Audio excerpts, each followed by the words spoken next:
জুলাই গণঅভ্যুত্থানের সময় রাজনৈতিক প্রতিরোধের উদ্দেশ্যে সংগঠিত অপরাধের দায়মুক্তি দিয়ে অধ্যাদেশ পাশ করেছে সরকার।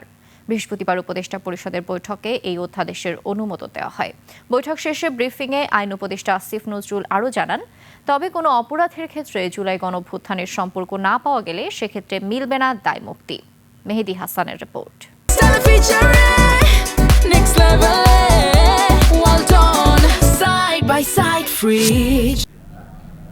জুলাই অভ্যুত্থানে বাঁধভাঙা স্রোতের মতো যখন রাজপথে নেমে আসে ছাত্র জনতা, তখন পুলিশসহ স্বৈরাচারের পেটোয়া বাহিনীও হয়ে উঠেছিল বেপরোয়া। নির্বিচারে হত্যা করা হয় আন্দোলনকারীদের।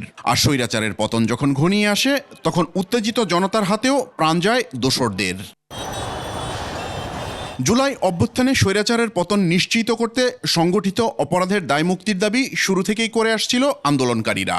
উপদেষ্টা পরিষদের বৃহস্পতিবারের বৈঠকে শেষ পর্যন্ত অভ্যুত্থান সংশ্লিষ্টদের সেই দাবি পূরণ হলো।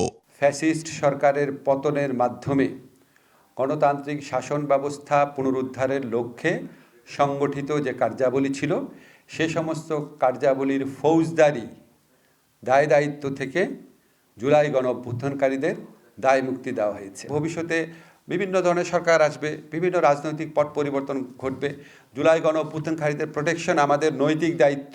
তাদের ভবিষ্যৎকে নিরাপদ রাখার চিন্তা থেকে মূলত এই কাজটা করা হয়েছে। তবে 2024-এর 1 জুলাই থেকে 31 আগস্ট পর্যন্ত সময়ে ব্যক্তিগত স্বার্থে যদি কোনো অপরাধ করা হয়ে থাকে, তার দায় মুক্তি মিলবে না।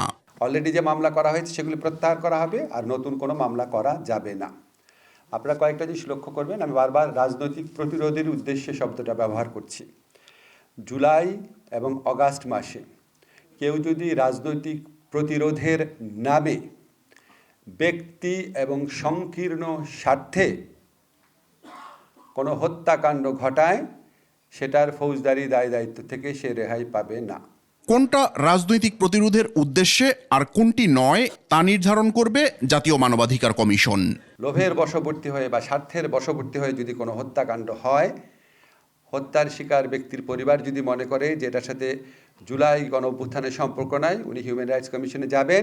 হিউম্যান রাইটস কমিশন যদি তদন্ত করে দেখে যে সত্যি এটার সাথে এই জুলাই গণঅভ্যুত্থানের কোনো সম্পর্ক নাই, তাহলে ওনারা যে রিপোর্ট দিবে এটা আদালত পুলিশি রিপোর্ট হিসেবে গণ্য করবে। দায়মুক্তির এই অধ্যাদেশকে আগামীতে কোনোভাবে চ্যালেঞ্জ করা হলে তা টিকবে না বলেও মত আইন উপদেষ্টার। এই চ্যালেঞ্জ টিকবে বলে আমাদের মনে হয় না। মেহেদী হাসান, 21 টেলিভিশন, ঢাকা।